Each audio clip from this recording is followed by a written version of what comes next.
15 شعبان کی رات میں ہمارے ملکوں میں جو ہمارے عجمی ملک ہیں اس میں وہ کچھ ہو رہا ہے جو نہ میرے نبی نے کیا، نہ صحابہ نے کیا، نہ تابعین نے کیا۔ عجیب و غریب عبادات گھڑ لی ہیں، عجیب و غریب اس کے اعمال بنا لیے ہیں اپنی طرف سے۔ میرے نبی نے اس رات کی فضیلت بتائی، عمل کوئی نہیں بتایا، اور کچھ علماء نے اس کے رد میں اس کا اتنا انکار کیا ہے کہ اس رات کی کوئی فضیلت ہے ہی نہیں۔ یہ بھی ٹھیک نہیں۔ اس رات کی فضیلت میں جتنی احادیث ہیں وہ ضعیف ہیں، اور حدیث پاک میں آتا ہے کہ اللہ تعالیٰ اس رات میں ساری دنیا کے لوگوں کی بخشش فرماتا ہے سوائے 5 آدمیوں کی۔ 5 کے سوا سب اہل ایمان کی بخشش ہو جاتی۔ میں 15 شعبان کے حوالے سے بات کچھ کرنا چاہتا تھا اور کچھ رمضان کے حوالے سے۔ 15 شعبان کی رات میں ہمارے ملکوں میں جو ہمارے عجمی ملک ہیں اس میں وہ کچھ ہو رہا ہے جو نہ میرے نبی نے کیا، نہ صحابہ نے کیا، نہ تابعین نے کیا۔ عجیب و غریب عبادات گھڑ لی ہیں، عجیب و غریب اس کے اعمال بنا لیے ہیں اپنی طرف سے، اور مسجدیں بھری ہوتی ہیں اور روشنیاں لگی ہوتی ہیں اور آتش بازی ہو رہی ہوتی ہے۔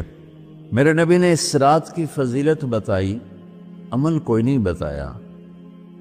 جیسے یہاں کوئی صلاۃ تسبیح کی جماعت کرا رہے ہوتے ہیں، کوئی اجتماعی تہجد پڑھ رہے ہوتے ہیں، کوئی دیگیں چڑھا رہے ہوتے ہیں، کوئی آتش بازی کر رہے ہوتے ہیں، تو وہ اس میں اتنا غلو ہو گیا ہے کہ یہ بھی ٹھیک نہیں۔ اور کچھ علماء نے اس کے رد میں اس کا اتنا انکار کیا ہے کہ اس رات کی کوئی فضیلت ہے ہی نہیں۔ یہ بھی ٹھیک نہیں۔ اس بیچ کا راستہ، اس رات کی فضیلت میں جتنی احادیث ہیں وہ ضعیف ہیں، لیکن اتنی کثرت سے ہیں کہ ان سب کا مل کر جمع ہو کر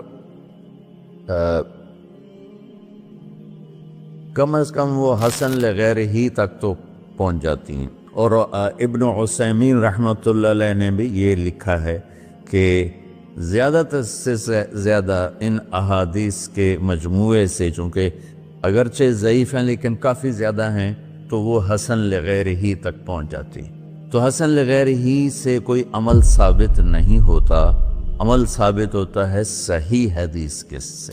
ایک احادیث کی کثرت سے روایات اور ایک امت کا عمل، کہ امت کا بہت بڑا طبقہ صدیوں سے اس رات کا اہتمام کر رہا ہے، لیکن کچھ عرصہ پہلے تک اہتمام تھا دن میں روزہ رکھنا، رات کو کوئی نوافل پڑھ لینا، کوئی 2 چا زیادہ پڑھ لینا، لیکن اب یہ ڈھول تماشے جو اب شروع ہوا ہے اس کا تو کوئی وجود ہی کوئی نہیں ہے۔ تو اس رات کو اللہ تعالیٰ نے مبارک بنایا، اور حدیث پاک میں آتا ہے کہ اللہ تعالیٰ اس رات میں ساری دنیا کے لوگوں کی بخشش فرماتا ہے سوائے 5 آدمیوں کی۔